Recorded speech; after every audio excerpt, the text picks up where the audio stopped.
ನಮಸ್ಕಾರ ಬಂಧುಗಳೇ, ನಿಮ್ಮ ಪ್ರೀತಿಯ ಪವಿತ್ರವಾಣಿ ಚಾನಲ್ಗೆ ಆತ್ಮೀಯ ಸ್ವಾಗತ.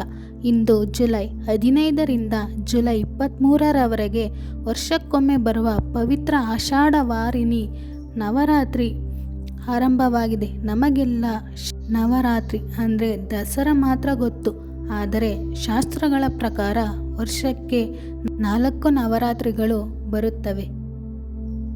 ಅದರಲ್ಲಿ ಆಷಾಢ ಮಾಸದಲ್ಲಿ ಬರುವ ಈ ನವರಾತ್ರಿಯನ್ನು ಗುಪ್ತ ನವರಾತ್ರಿ ಎನ್ನಲಾಗುತ್ತದೆ. ಇದು ನಮ್ಮ ಭಾರತದ ಅತ್ಯಂತ ಪ್ರಾಚೀನ ಹಬ್ಬ. ಆದರೆ ಕಾಲಕ್ರಮೇಣ ಈ ಹಬ್ಬದ ವಿಧಿವಿಧಾನಗಳು ಗೊತ್ತಿಲ್ಲದೆ ತಾಯಿಯ ಉಗ್ರ ರೂಪವನ್ನು ನೋಡಿ ಜನರಲ್ಲಿ ಮೂಡಿದ ಅನ್ಯವಶ್ಯಕ ಭಯದಿಂದಾಗಿ ಈ ಹಬ್ಬ ಜನಸಾಮಾನ್ಯರಿಂದಾಗಿ ದೂರವಾಗಿ ಕೇವಲ ದೇವಸ್ಥಾನಗಳಲ್ಲಿ ಮಾತ್ರ ಸೀಮಿತವಾಗಿ ಮಾಯವಾದಂತೆ ಕಾಣಿಸುತ್ತಿದೆ. ಇವತ್ತಿನ ಭಾಗ 1ರ ವಿಡಿಯೋದಲ್ಲಿ ಈ ತಾಯಿಯ ಮೂಲ ರಹಸ್ಯವನ್ನು ಸಂಪೂರ್ಣವಾಗಿ ತಿಳಿಸಿಕೊಡಲಿದ್ದೇನೆ. ಮಿಸ್ ಮಾಡದೆ ಪೂರ್ತಿಯಾಗಿ ನೋಡಿ. ವಾರಾಹಿ ದೇವಿ ಯಾರು? ಏಕೆ ಜನ್ಮ ತಾಳಿದಳು ಗೊತ್ತಾ ಬಂಧುಗಳೇ? ಪುರಾಣಗಳ ಪ್ರಕಾರ ರಕ್ತಬೀಜಾಸುರ ಹಾಗೂ ಅಂಧಕಾಸುರ ಎಂಬ ರಾಕ್ಷಸರನ್ನು ಸಂಹಾರ ಮಾಡಲು ಸಾಕ್ಷಾತ್ ದುರ್ಗಾದೇವಿಯು ತನ್ನ ಶಕ್ತಿಯಿಂದ 7 ಜನ ದೇವಿಯರನ್ನು ಸೃಷ್ಟಿಸುತ್ತಾಳೆ. ಇವರನ್ನು ಸಪ್ತ ಮಾತೃಕೆಯರು ಎನ್ನಲಾಗುತ್ತದೆ. ಈ ಸಪ್ತ ಮಾತೃಕೆಯರಲ್ಲಿ 5ನೆಯವರೇ ಸಾಕ್ಷಾತ್ ವಾರಾಹಿ ದೇವಿ. ಈಕೆ ತಾಯಿ ಪಾರ್ವತೀ ದೇವಿಯ ಸೇನಾಧಿಪತಿಯೂ ಹೌದು. ದುಷ್ಟ ಶಿಕ್ಷಕಿಯಾಗಿ ಶತ್ರು ನಾಶಕ್ಕಾಗಿ ಈಕೆ ಜನ್ಮ ತಾಳಿದಳು.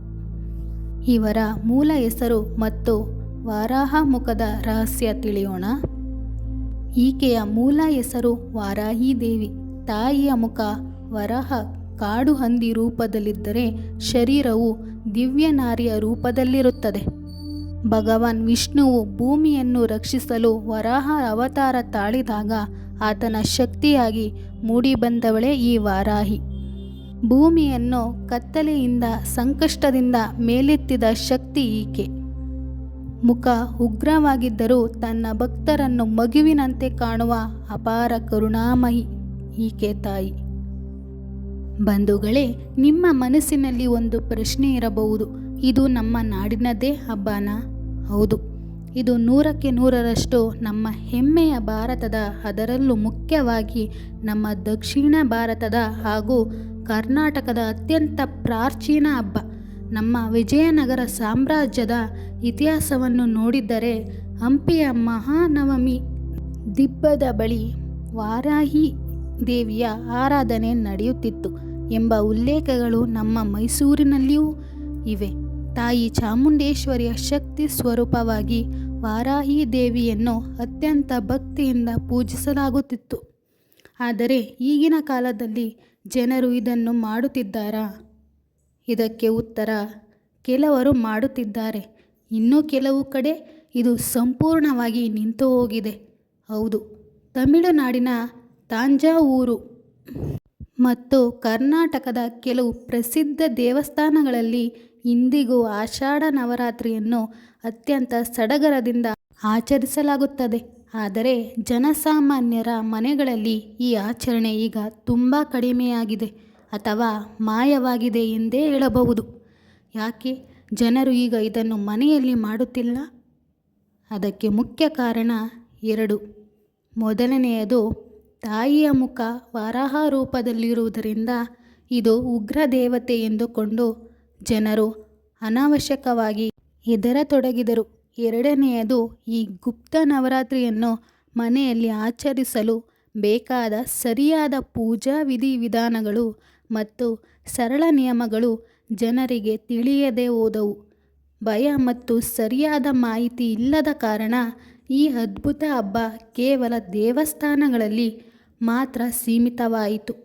ಆದರೆ ನೆನಪಿಡಿ ಬಂಧುಗಳೇ, ತಾಯಿ ವರಾಹಿ ಎಷ್ಟು ಉಗ್ರನೋ, ಭಕ್ತರ ಮಗುವಿನಂತಹ ಭಕ್ತಿಗೆ ಅಷ್ಟೇ ಬೇಗ ಕರಗುವ ಕರುಣಾಮಯಿ ಈ ತಾಯಿ.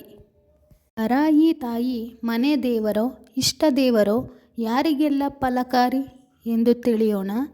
ದಕ್ಷಿಣ ಭಾರತದಲ್ಲಿ, ವಿಶೇಷವಾಗಿ ಕರ್ನಾಟಕ ಮತ್ತು ತಮಿಳುನಾಡಿನಲ್ಲಿ ಅನೇಕ ಕುಟುಂಬಗಳಿಗೆ ಈಕೆ ಮನೆ ದೇವರಾಗಿದ್ದಾಳೆ. ಮನೆ ದೇವರಲ್ಲದಿದ್ದರೂ ಸಹ ಈಕೆಯನ್ನು ತಮ್ಮ ಇಷ್ಟದೇವರಾಗಿ ಆರಾಧಿಸಬಹುದು. ವಿಶೇಷವಾಗಿ ಕೋರ್ಟು ಕಚೇರಿ ಸಮಸ್ಯೆ ಇರುವವರು, ಸ್ವಂತ ಮನೆ ಕಟ್ಟುವ ಕನಸು ಹೊತ್ತವರು, ಸಾಲಬಾಧೆ ಹಾಗೂ ತೀವ್ರ ಆರ್ಥಿಕ ಸಂಕಷ್ಟದಲ್ಲಿರುವವರು, ಕೃಷಿ ವ್ಯವಹಾರ ಮಾಡುವವರು ಮತ್ತು ವಿವಾಹ ವಿಳಂಬದಿಂದ ಕಂಗಾಲಾಗಿರುವವರು ಈ ತಾಯಿಯನ್ನು ಭಕ್ತಿಯಿಂದ ನಂಬಬಹುದು. ಈ ತಾಯಿ ಯಾರಿಗೆ ಒಲಿಯುತ್ತಾಳೋ ಅವರ ಜೀವನದ ದಾರಿದ್ರ್ಯ ತಕ್ಷಣ ದೂರವಾಗುತ್ತದೆ. ಬಂಧುಗಳೇ, ಮುಂದಿನ ಭಾಗ 2ರಲ್ಲಿ ವಿಡಿಯೋದಲ್ಲಿ ಈ 9 ದಿನಗಳ ಕಾಲ ಮನೆಯಲ್ಲಿ ಪೂಜೆ ಮಾಡುವ ನಿಖರ ವಿಧಿವಿಧಾನವನ್ನು ತಿಳಿಸಿಕೊಡಲಿದ್ದೇನೆ. ತಪ್ಪದೆ ನೋಡಿ. ಧನ್ಯವಾದಗಳು. ಮತ್ತೆ ಸಬ್ಸ್ಕ್ರೈಬ್ ಮಾಡಲು ಮರೆಯಬೇಡಿ.